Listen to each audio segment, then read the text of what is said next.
Hello, everybody. This is William Del Pilar, and this is the Red, White, and Rude, where politics is downstream of culture, and I am here to break it all down. That said, we don't always talk politics and culture. Sometimes we talk just culture. Actually, we talk about that every episode, just culture, because it's fun. It's one of the things that makes America great. It's not true. Every country has their own form of pop culture and culture. But today we're going to talk about the main topic actually is my favorite show has been canceled. Frasier canceled from fan love to fan disappointment. A harsh reality check. And from there, we're going to get right into the rude rundown where we're going to talk some Hollywood, some harsh realities in politics and culture, and some gaming news. But before we go on, don't forget to like and share this podcast. But you can also find this podcast, Red, White, and Rude, as well as others like it at grumblingsmedia.com and our YouTube and Rumble channels, as well as traditional podcast outlets such as Apple, Spotify, y Pandora under the profile Grumblings Media. We thank you for your support. We truly do. We are an all-volunteer unit here, and your help is truly appreciated. And one way you can do it is just by subscribing and sharing. All right, let's get down to it. Well, in sad news, I learned this past week that my favorite show, Frasier, was canceled. And the honest truth about all this is that it was canceled, but gotta be honest, it kind of deserved to be canceled. Paramount Plus has decided not to renew Frasier for a third season, despite all the initial buzz and positive reception it got, which I thought was more along the lines of people didn't care for it, but just couldn't knock it. The plot around the revival had Frasier moving back to Boston. And for Frasier fans, all of you know this, I'm sure. But for those of you who aren't quite aware, he moved back to Boston to reconnect with his son, Freddie, who is now a young adult. Well, not really young, in his early 30s. And he took up a position at Harvard. And it attempted to blend new stories with the established character's legacy. And we were hoping for greatness, to be quite honest. But I was also a realist in my expectations. And the cast consisted of Kelsey Grammer, obviously returning as Frasier Crane, but the show lacked the original members. None of the original members came back to the show, and it was original ensemble's chemistry that made the original so good. It was an ensemble show, and the new characters just failed to capture that same audience affection. It didn't with me. So CBS Studios, seeing potential in the IP, is going to shop Frasier to other platforms like Prime Video and Hulu being considered. I hope somebody picks it up, and we're going to talk about what it should do if it is picked up. The series struggled to gain a significant traction, obviously, on Paramount Plus since it was let go or canceled. And maybe it's because of the platform's focus on drama rather than comedy. At least that's what some of my research bore out, and the revival's inability to resonate with a broad audience. That's a Taylor Sheridan streaming service. It's all over the top dramas, which I don't even watch. The only reason I subscribed to Paramount Plus was because of Frasier, and we're letting this month run out, and then we are canceling it. No specific reasons were given for the cancellation, and some fans, not me, and some analysts are speculating on viewership metrics and if it was indeed a cultural fit. Myself, I just didn't care for it. I kept hoping it would improve. I kept wanting to like it, and I just couldn't. It's pretty much that simple, So both seasons will remain on Paramount Plus for people to check out, and I actually have seen the original series about 2 or 3 times, to be honest. The future hopes, obviously there's optimism for the show's revival elsewhere. And there's been a discussion about incorporating more Cheers characters for a nostalgic boost. We're going to talk about that as well. The cancellation does reflect a broader fan disappointment where even diehard fans such as myself hoped for, but didn't experience a revival that lived up to the original's legacy. And as I said, Paramount Plus lured me in with the Frasier revival, but I gave it season 1. I was disappointed, so I gave it season 2, and the performance was so disappointing that I told the better half, I said, I want it to work, but we're going to unsubscribe to Paramount Plus. We've enjoyed a few shows here or there, but there's nothing special about Paramount Plus, and I have no interest again in their over-the-top Taylor Sheridan dramas, and I doubt I'll come back. In fact, speaking of Taylor Sheridan dramas, their biggest one, the one with Kevin Costner, or minus Kevin Costner, the second half of the final season, it rated no pop culture interest. Before this long hiatus, you used to see all the articles written about it. It was water cooler talk. That kind of went away with this final season. The thing with when you're paying somebody like Taylor Sheridan that much money, you've got to bring in new subscribers. And I truly wonder if his show is doing just that. So back to Frasier. The lack of character, love, and chemistry. The absence of stars like David Hyde Pierce and the death of John Mahoney actually left a big void. His chemistry with his brother was everything to the show, with the father being the mediary, the person in the middle, as well as having to deal with his issues, him and Frasier. It created this dynamic that just captures so much magic. And the new cast interactions, especially Frasier and Freddie, his son, it just didn't give us that warmth or humor the original. It was just missing the spark. I don't know how the interactions felt forced in the show, not just with Freddie, but with all of them. Then they had the introduction of Alan, Frasier's supposed best friend. And it was unconvincing from the get-go because, again, a lack of chemistry. And as season 2 was a little bit better, but he was never mentioned in the original series. So they failed to establish a believable relationship there. They should never have said it was his best friend. He should have been a new character that maybe he knew or had a relationship with, or even better, had a falling out with. Thus, why he was never mentioned. Yeah, it could have been overcome had there been character depth. And there was none, unlike the original when here's the thing about the original. Even minor characters had depth. Gil, the chef, and I can't remember the Star Trek geek. They all had depth. Bulldog obviously had depth. They had minor storylines at times, but you didn't see them every episode. But they still had depth. And this reiteration, the new characters, like the ones in Freddie is a fireman, so they had minor characters who were firemen and women there, and none of them had any substance to them. They had one named Moose, but they made him a dumbass, an idiot.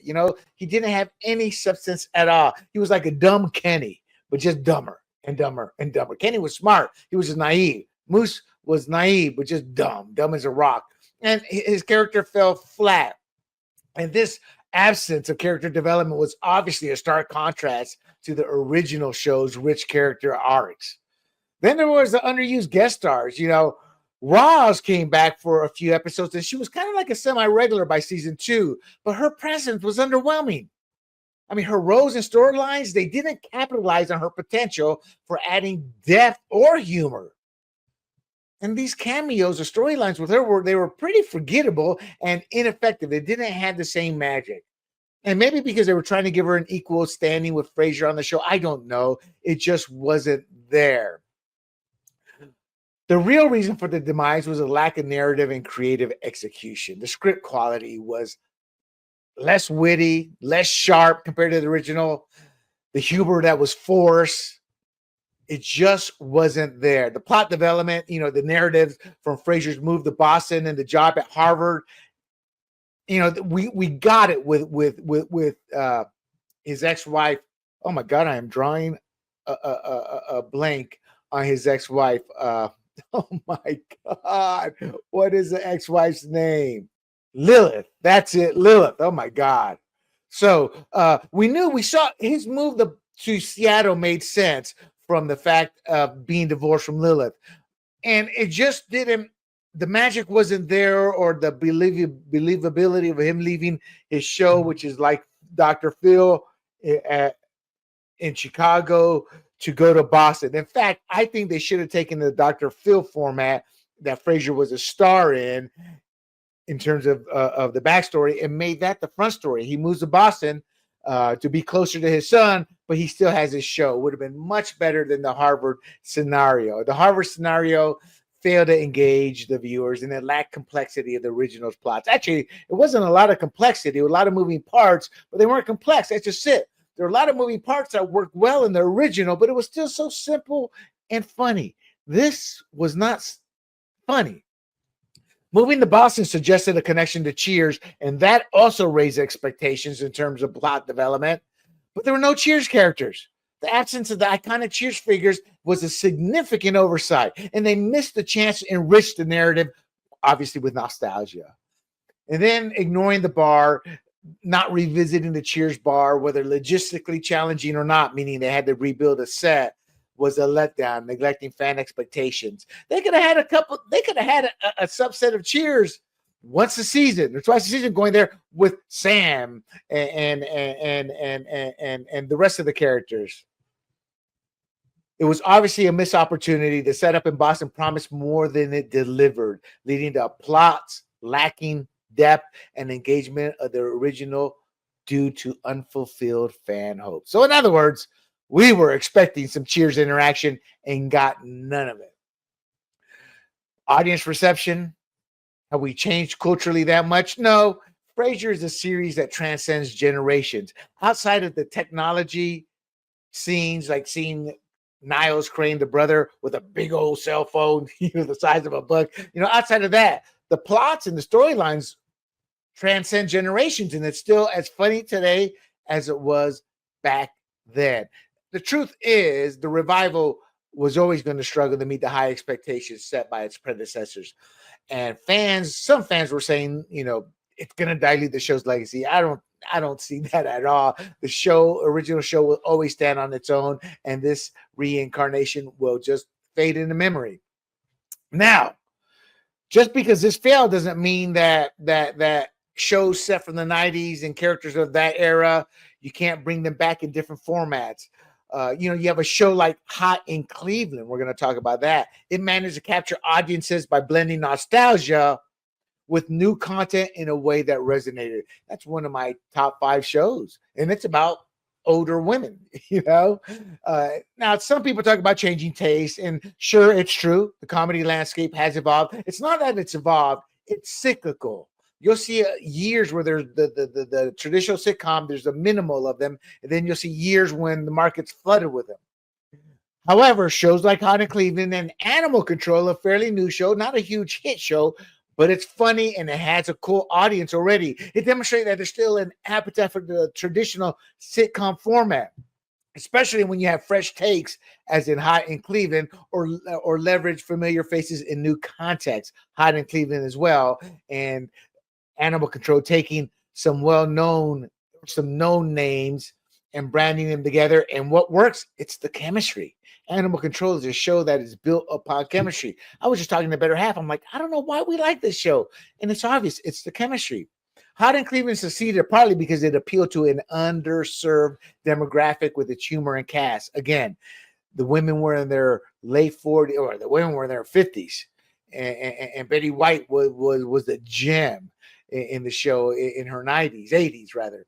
Animal Control has shown that with the right mix of comedy elements and character development, even a new entry into the sitcom genre can find an audience. So the issue with the Frasier revival might not be the format, but rather the execution. In fact, that's what I say it is. It's the execution. Even the sets were bland. It had that dual office type lighting. But in essence, it wasn't really even that, but as much as the execution and capturing the essence of what made the original a beloved show while trying to adapt to contemporary tastes of today.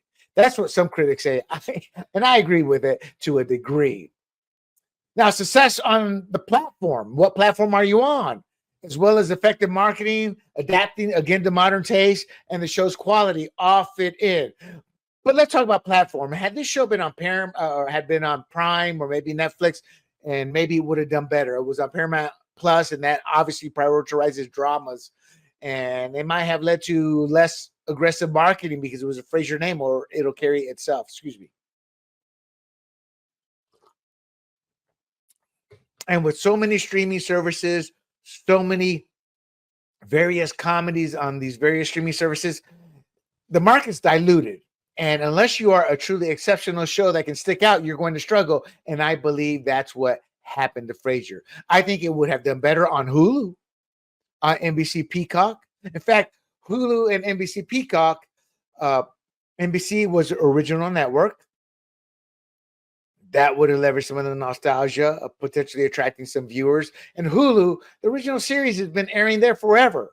So those would have been two obviously better fits. And then Amazon Prime is worldwide and would have given them a wide audience there. So ratings and viewership, we don't know. Exact figures are not disclosed by streaming services, but the cancellation suggests Frasier didn't meet viewership expectations. And there's also, you need to bring in new subscribers. Maybe it didn't do that. The word of mouth, well, not just from critics, but even fans are like, we wouldn't knock it because we loved it so much, the Frasier original show. But the truth of the matter is, it was not a very good show.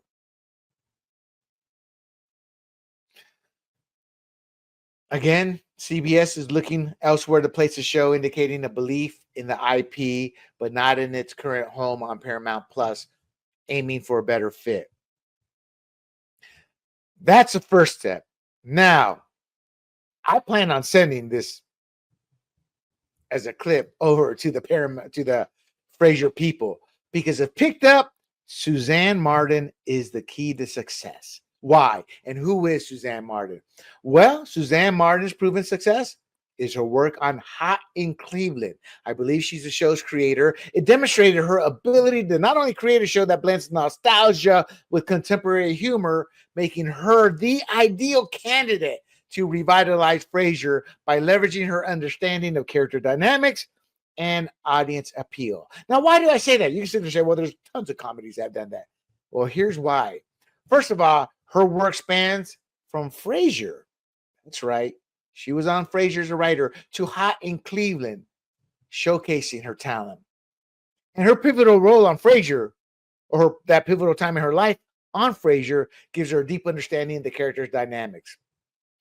Her contributions, I don't know if they were crucial or not, but it helped shape the series' comedic style and character interactions. And she could potentially recapture some of Frasier Crane's essence in the new show. She has a connection to the cast, obviously. Her success with Frasier alumni on Hot in Cleveland, which included the late, great John Mahoney, Jane Leeves was on there. You saw a couple of the minor characters show up on Hot in Cleveland. And not only that, she was able to get people from that generation as guest stars on the show. It demonstrated her ability to leverage past relationships for new and greater achievements. Her show, Hot in Cleveland, is her pinnacle of success for now. I'm sure she's still writing.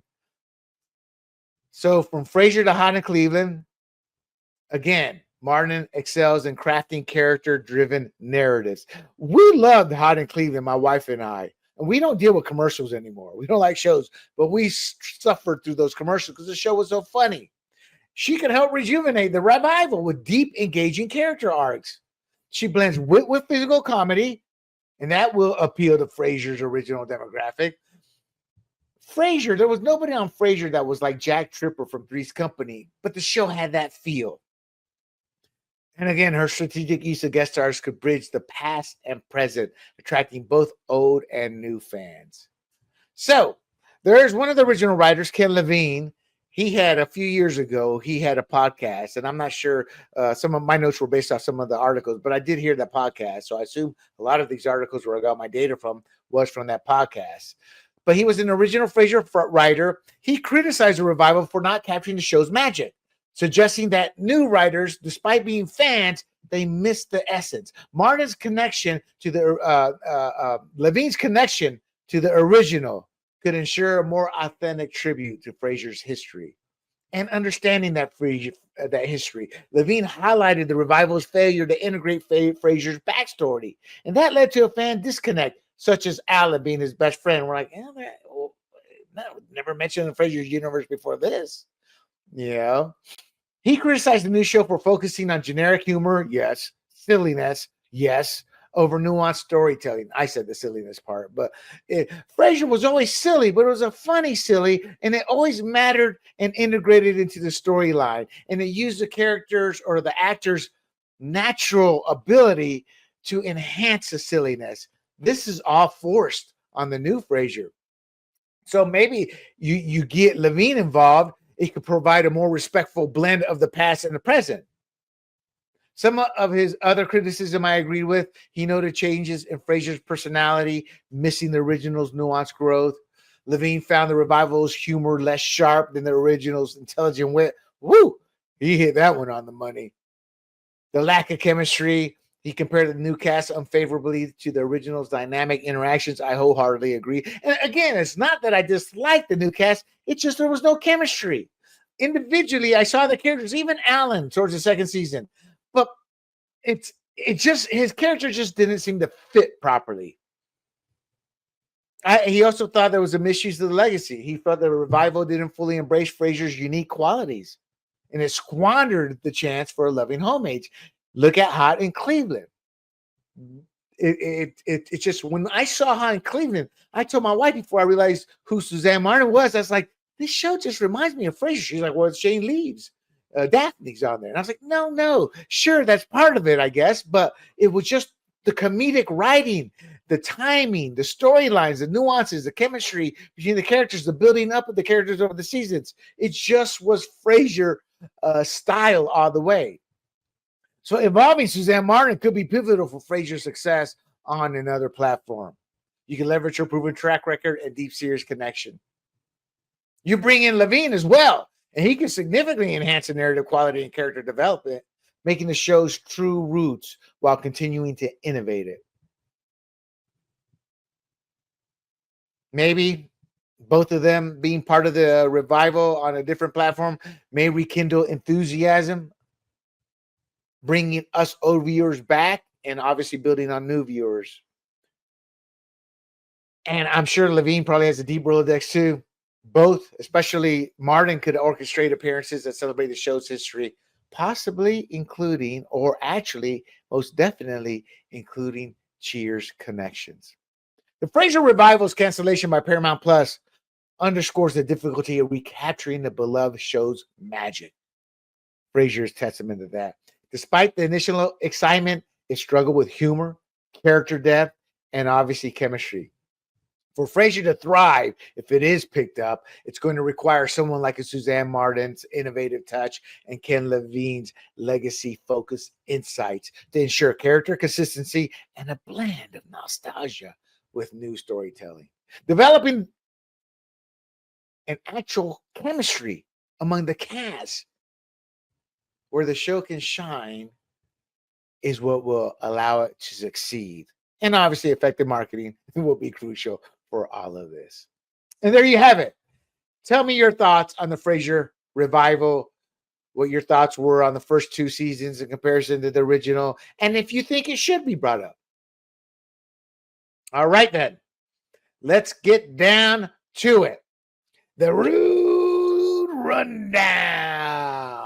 And we are going to start here with news and politics, the CNN lawsuit. So for those of you who may not realize it, a jury found CNN guilty of defamation against a United States Navy veteran, a brother of mine as a veteran, Zachary Young, in a ruling that the network smeared him by implying he illegally profited from helping people flee Afghanistan during the 2021 military withdrawal. After 8 hours of deliberation, CNN was held responsible for not only compensatory, but punitive damages as well. The jury awarded Young a total of $5 million, which included $4 million in lost earnings and $1 million in personal damages for pain and suffering. The decision also indicated that punitive damages were warranted against CNN. And that was a phase we were getting ready to enter. And one analyst indicated $150 million in punitive damages would not be shocking. CNN saw the tea leaves finally. Young refused to settle during the trial, but at this point, he and his team felt we've proven our point. So they did open the door to a settlement, and it was a big old settlement. So before reaching that separate phase of punitive damages, CNN and Zachary Young reached an undisclosed settlement which concluded the case without further jury deliberations. What do I speculate? What is the rude take? I speculate that CNN may have acted arrogantly, defending the indefensible, relying on the New York Times Company versus Sullivan SCOTUS ruling. And the ruling requires public figures defined as those who are famous or deeply involved in public controversies to prove actual malice. And what that means is, and the meaning is the defendant knew the statement was false or showed reckless disregard for its truth for defamation claims. Now, the courts, especially the activist judges, have actually always defended this above and beyond what they should, including non-public figures suing. They've, in essence, been an ally of the fake news flat out lying. And CNN might have wrongly assumed, despite Young not being a public figure, but that the court would have ruled for them based on the Sullivan ruling as they had before. Despite the fact many cases show blatant lying by the media. Well, it's not despite the fact. Well, despite the fact, yeah, that many cases show blatant lying by the media, and the court still ruled in favor for the media. Well, this strategy backfired this time as Young's team constantly caught CNN in lies. They were arrogant in attacking Young for no reason but malice and knowing the story was full of holes and should never have aired. The team of Young was able to prove that, and CNN was its own worst enemy at times. What made it worse was CNN came out and officially said, well, we're not going to post this online. There's just too many holes. I don't want to say that was the icing on the cake, but that had a big hand. And actually, all of it had a big hand. The line, the videos, the emails. There was a lot of evidence, and they showed ESPN. And ESPN, in their defense, wanted to settle. They probably weren't offering much, or at that, and Young wanted to prove his innocence. Obviously, this led to a $5 million reward against them, CNN, with the potential of a punitive war being over $100 million. So they chose to settle. I wouldn't be surprised if they gave him $50 million. We need more of these types of decisions. We need to take the fake news of the mat. And I don't say that hating the fake news. I say that hating the media that has betrayed its constituent. The media is supposed to be there for us, we the people. The pen is mightier than the sword, but instead they have become allies to ideological politics, and they have become our enemy. They view us as the uneducated savage. All right, let's move on. Some more news and politics. This time we are going to head on over to Jim Acosta.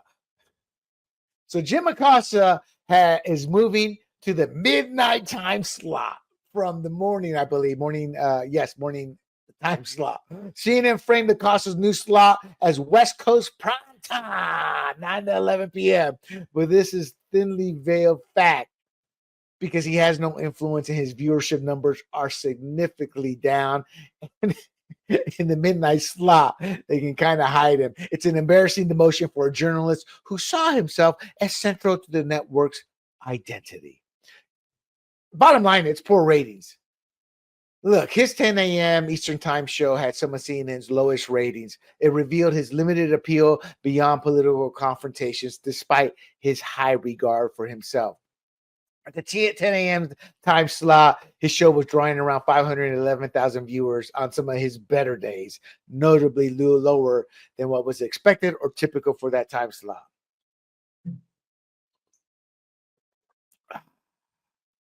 That was his better days. The show was averaging about 322,000 total viewers. I mean, nobody's watching CNN is what this boils down to. Some people said, well, William, his show's ratings are pretty good. Yeah, in context of this loser slide they're on the last couple of years, but not in CNN's heyday. And he's not going to improve their numbers for one simple reason. CNN is seen as a leftist fake news studio. And I'm going to have a podcast on what CNN needs to do if they want to become a player in the news game again. Jim Acosta demoted to the midnight slot And they were able to pull it off by telling him, "You're in prime time on the West Coast."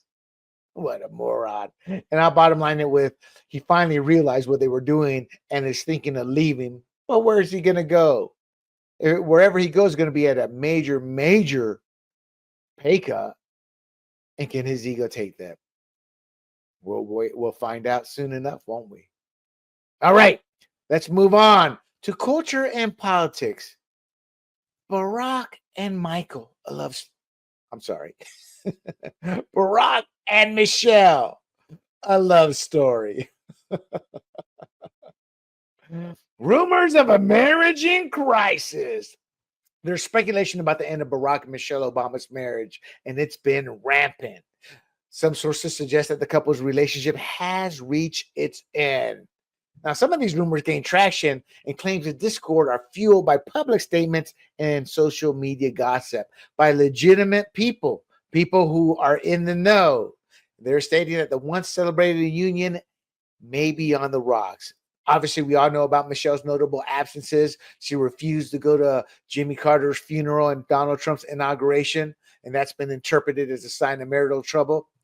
Well, I think she's full of vile, evil, and hate, and that's part of the reason. That, the fact that her marriage is in trouble. This was like, well, I'm not there to support you anymore, and I don't like those people anyway. So obviously, all that has fed into the narrative of marriage in distress. Then there's a Jennifer Aniston rumors. Woohoo! Friends not being friends.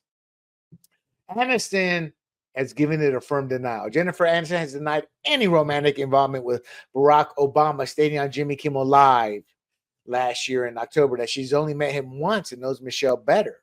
Despite denials, rumors persist, with anonymous sources again claiming Aniston's friends had confirmed the relationship. Of course, we have no evidence. So there's been tabloids like In Touch running stories suggesting a romance, again, with no evidence. Obama's response? Well, Barack has not directly addressed the rumors. But he did post a birthday tribute to Michelle, which was not an attractive picture. I put that picture up of my better half. She's going to knock me out. I've never found Michelle attractive anyway. I think her attractive has been nothing but fake news media propping her up. I view her along the lines of Bush Sr. and his wife. And I'm not knocking them. God bless these women. God bless these men, I guess. It's just not my taste. I'm like, when I see the Vanity Fair's the most beautiful woman in the country, I'm like, oh, who are they talking about? However, by not addressing the Aniston rumors, he's throwing shade on the he's gay crowd. So he's a smart man.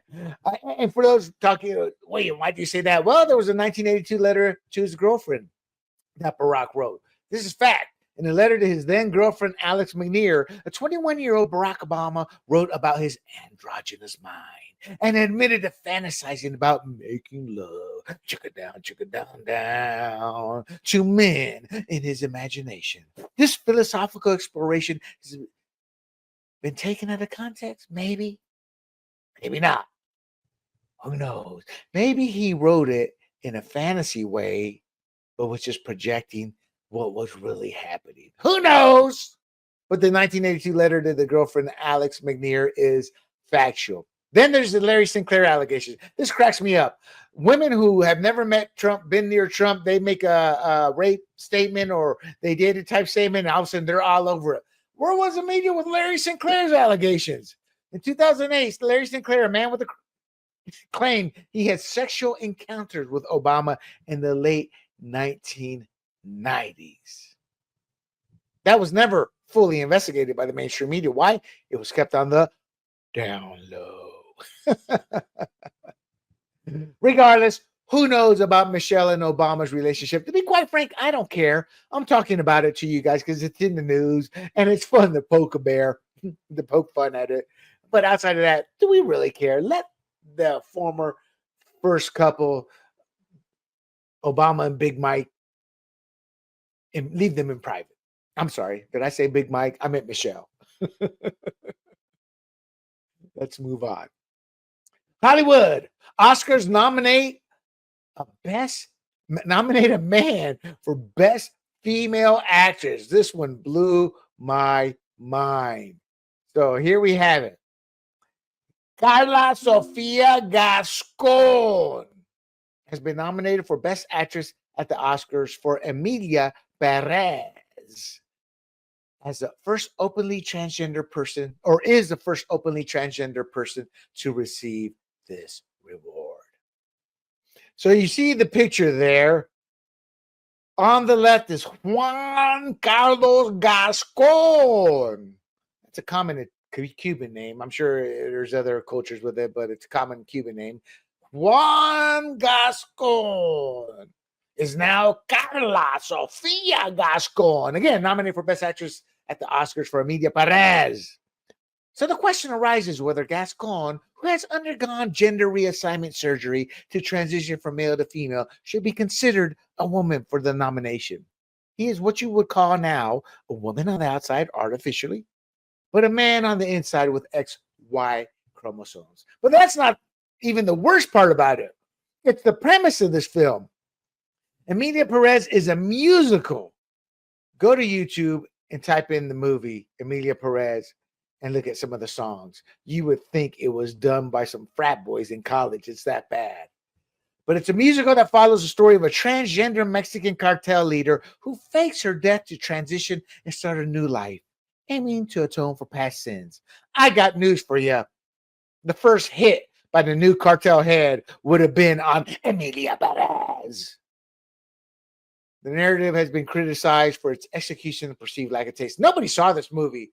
Its gross worldwide was $10.7 or $10.8 million. Its budget was $26 million, which means its break-even point was $78 million.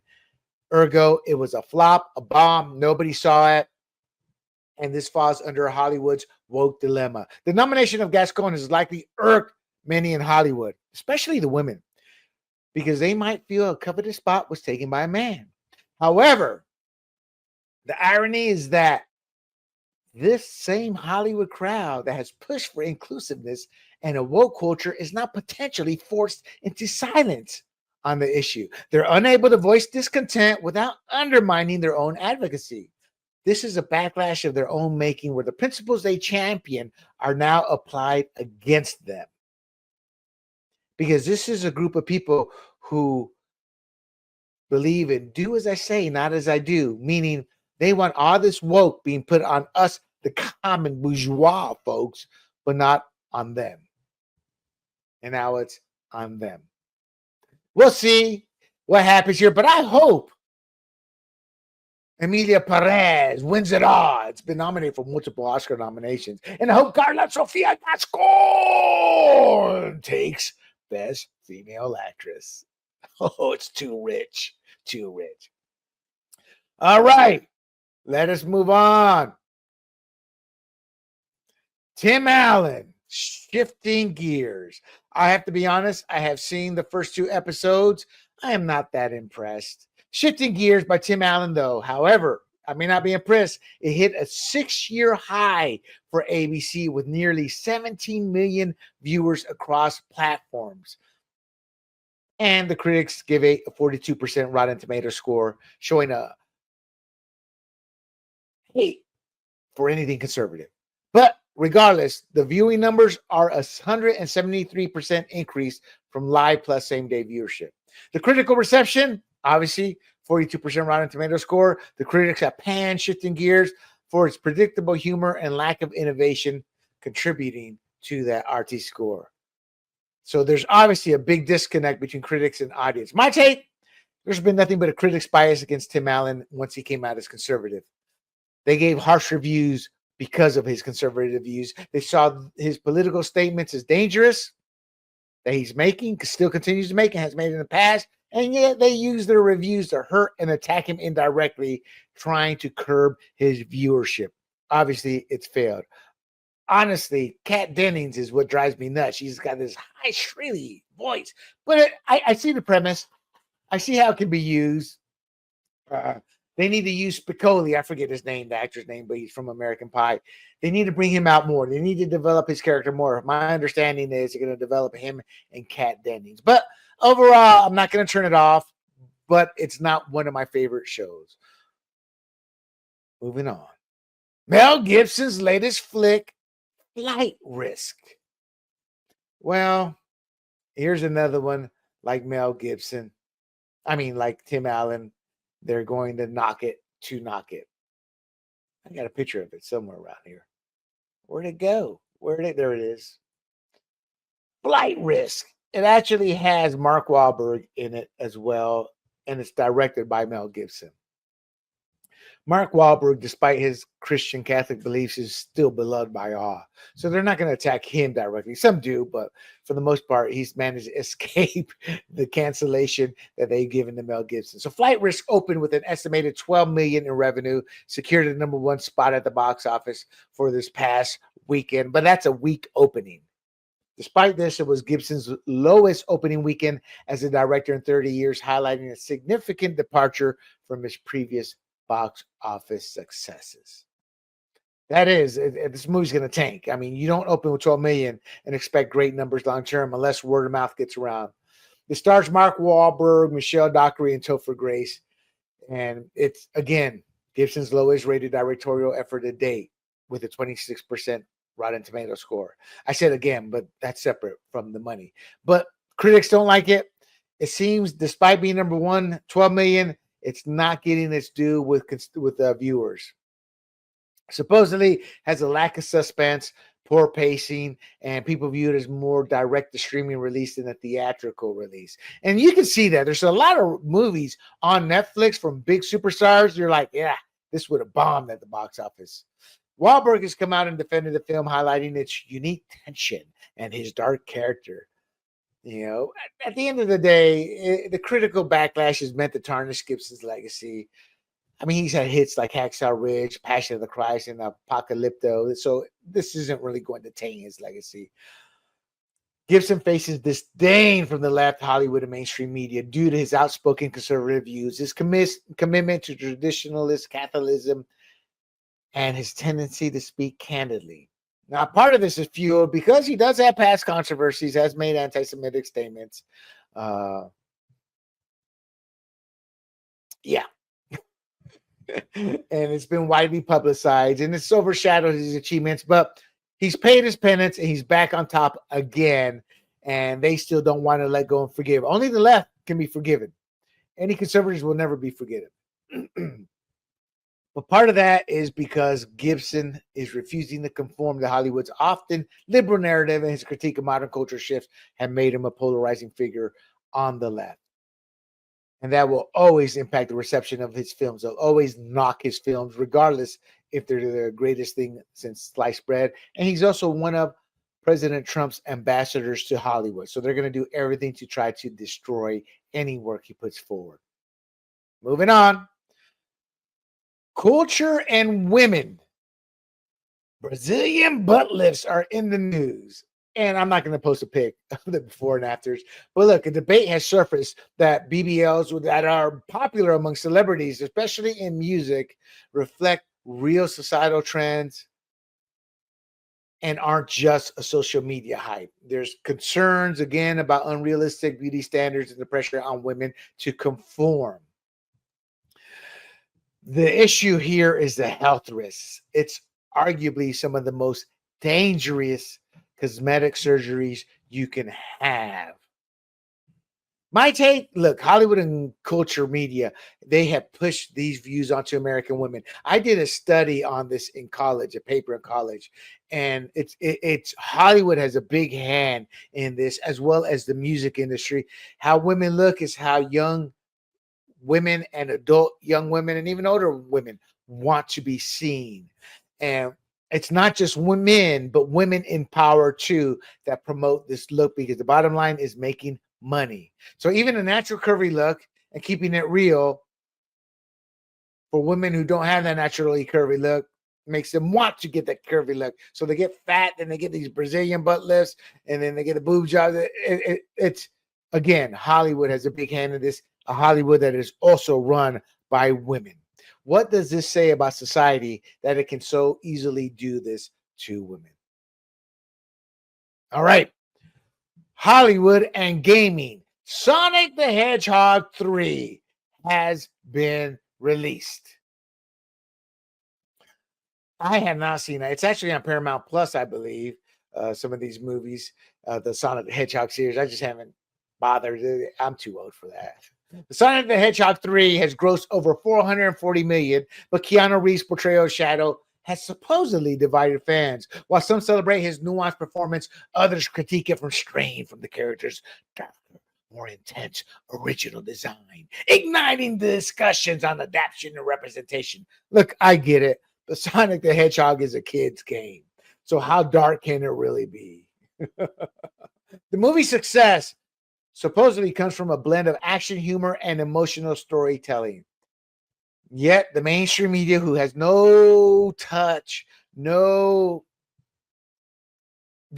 know much, if anything, about the actual game, is diluting the essence of the Sonic video games. What I'm trying to say is they have no clue what they're talking about. It's a movie based off of kids' games. They're going to take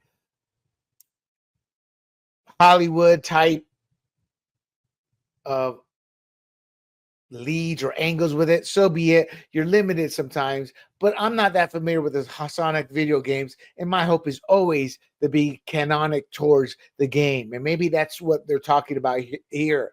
However, I don't think they've lost much of their fan base with the fact that it's made so much money. You know, what I found interesting, what I really want to talk about here is Jim Carrey's financial candidness about it all. Carrey returned as Dr. Robotnik. And he was saying this humorously, but he was admitting his motivation was financial, which is odd because Carrey's earned about $300 million in Hollywood. I looked it up. Now, his supporters say, well, this is actually refreshing, William. It shows authenticity in who he is as a human being and adds authenticity to his performance. And it highlights the financial pressures even top actors face. I use bull bleep 300 million in your Hollywood career and you're seeing financial pressures? Please. Carrey's financial woes show him to be an idiot. Maybe inflation, maintenance costs, and declining passive income have compiled to him returning to acting. But his net worth after taxes and all that is about 180 million. So is it real estate? His Brentwood mansion struggled to sell. He dropped it from 29 million to 19 million, $10 million drop due to market conditions. It's more likely a lavish lifestyle, the Nicolas Cage story. Spending more than you're able to bring in. Luxury cars are a big cost item. Travel is always big when you're doing first class everything. Plus his art, his NFT ventures. Maybe all this is why he had to do Sonic, but maybe he was joking. Who knows? I would hope so. I don't care for the man. I think he's a very evil man, but it's always sad to see morons lose that much money. All right. Let us move on to gaming and Dragon Age and update here. So, in the previous podcast on the Red, White, and Rude, I talked about Dragon Age and how it was woke, how it was losing money. People were talking about it's a success. It's a success. Excuse me. How it's a success. And I'm like, no, the numbers don't add up. And sure enough, Electronic Arts revised its forecast downward due to an underwhelming performance from EA Sports FC 25 and Dragon Age the Veilguard. They reduced their fiscal year revenue expectations, and that caused a 16% drop in stock price. Look, the Veilguard only attracted 1.5 million players, half of what EA anticipated, further impacting their financial forecast. The sales targets were not met. Critics who are woke and support wokeness praise the gameplay, while the narrative was criticized, potentially leading to negative reviews from YouTubers, not from the paid publications, who will get tens of thousands in advertising with the wink, wink, give us a good review strategy in place. On YouTube, it received nothing but negative reviews, and that word of mouth spread. I mentioned woke elements. It was woke. It did not alienate fans. It caused parents to realize I can't buy this game for my kid because it's my job to teach my kid about transgenderism, sexuality in essence, not a game to my 10-year-old kid. They're saying it also launched in a saturated market. And while that may be true, it has a rich history. It's a rich IP. But the fact is, when you go woke, you go broke. The fan base discontent in the series and its direction from previous successful titles did not appeal, and they did not buy into the wokeness. So my bottom line is that conservative boycotts are now making a difference. Go woke and go broke, and it's the parents' job to educate your kids, not a gaming companies. These transgender topics are for young adults to become educated about by young adult. I'm talking about high school level. And even then, they don't have the ability to make a decision to transition and have irreversible surgeries done until they are a legal adult, because you can't come back from I want to be a man again. Well, you just had your penis cut, man. You can't. I want to become a father, or I want to become a mother. You can't, because you no longer have ovaries and you no longer have the ability to create sperm. We've taken all that away. Irreversible surgeries should not be allowed to be done. And when you indoctrinate kids to want this and you have a society that is willing to do it, it's going to create lots of suicides down the road. I'm glad it failed because of that alone. All right, let us move on to our final topic here of the evening. Fortnite, it's gaming. Fortnite and Blade Runner. Fortnite, what's really popular in gaming right now is the ability to have skins, meaning you can play as certain characters. You just kind of, they put the character. Character really has nothing to do with the storyline as much as you can play as that character looks. So leaks suggest a Blade Runner X Fortnite crossover, focusing on Blade Runner 2049. I don't know why I said X. We're Blade Runner and Fortnite crossover, focusing on Blade Runner 2049. The ending of Blade Runner 2049 was terrible. I enjoyed the movie, but the ending was like, are you kidding me? I wasted over 2 hours for this crap at the end? The original Blade Runner was okay. So no official confirmation exists to my knowledge, but fans are excited about the potential skins and environments. It's supposedly a cyberpunk fusion driven by fan and media speculation right now. We'll see. I think it's going to work. I think if this is a preview here of it that I was able to track down, hey, if you're a Fortnite fan, and I know a lot of young parents play with their kids. I don't play Fortnite.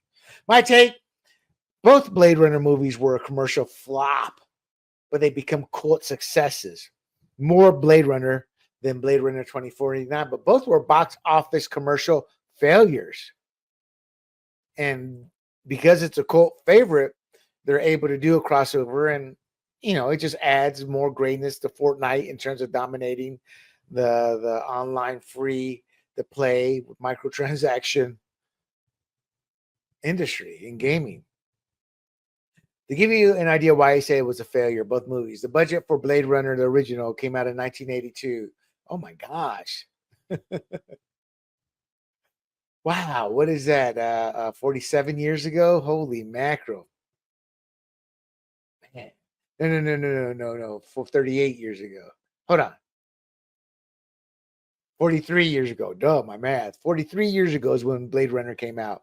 Well, not quite 43 yet, but it'll be 43 this year. The budget was 28 to 30 million. It grossed about 34 million, but it needs to make a profit. It needed to make about 84 to 90 million, and it miserably failed.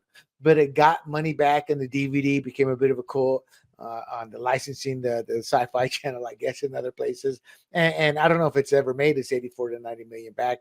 I wouldn't be shocked if it has, but it's taken 40 some odd years. Now, the budget and gross for Blade Runner 2049 came out in 2017, about 150 to 185 million. It made 268 million worldwide. And you're thinking, well, William, they made a profit. No, it needed to earn about 450 to 555 million to generate a profit, and it fell short. Again, I saw that movie, and at the ending, I was shockingly surprised. I was enthralled in it, like the first one. I liked the storyline, but the ending sucked. It was pathetic. The ending was beyond pathetic. You don't put your whole premise into the protagonist to go, oh, really? And I'm not going to get away. I'm not the guy. I guess I did give it away. but you won't understand until you see it. You know, and the whole is Harrison Ford a bio or not? I'm like, no. And the whole premise of getting it's really truly way out there sci-fi. But the whole point of this story is it's coming to Fortnite, and maybe the cult status will continue to grow. And there you have it, my friends. Red, White, and Rude. My favorite TV show, Frasier, canceled. From fan love to fan disappointment, it was a harsh reality check. I'm sad to see it go, but yet understand why it went, and hope they bring Ken Levine and Suzanne Martin to the reboot if they're able to shop it to a different platform. And then obviously the Rude segment. Holy mackerel! Looking at all my notes. Ooh. The Rude Rundown. I hope you enjoyed the Rude Rundown. And do not forget to like and share this podcast. And you can find this podcast as well as my other podcasts at grumblingsmedia.com, my Fired Up Conservative Talk podcast, and my Points on the Board, where politics and sports collide. I don't always talk politics and sports, talk sports a lot, as that's where I made my bones. I am a pioneer in the fantasy sports industry. And you can find those at grumblingsmedia.com, as well as YouTube, Rumble, Apple, Spotify, y Pandora. I am William Del Pilar. And until next week, this is the Red, White, and Rude, and I bid you adieu. Hey everybody, this is Big John from Grumblings Media, and I just want to say thank you for watching our content. If you want to support our efforts here at Grumblings Media, just smash the subscribe button right here, totally free, or just go ahead and consume more of our great content. Click either one of these two boxes.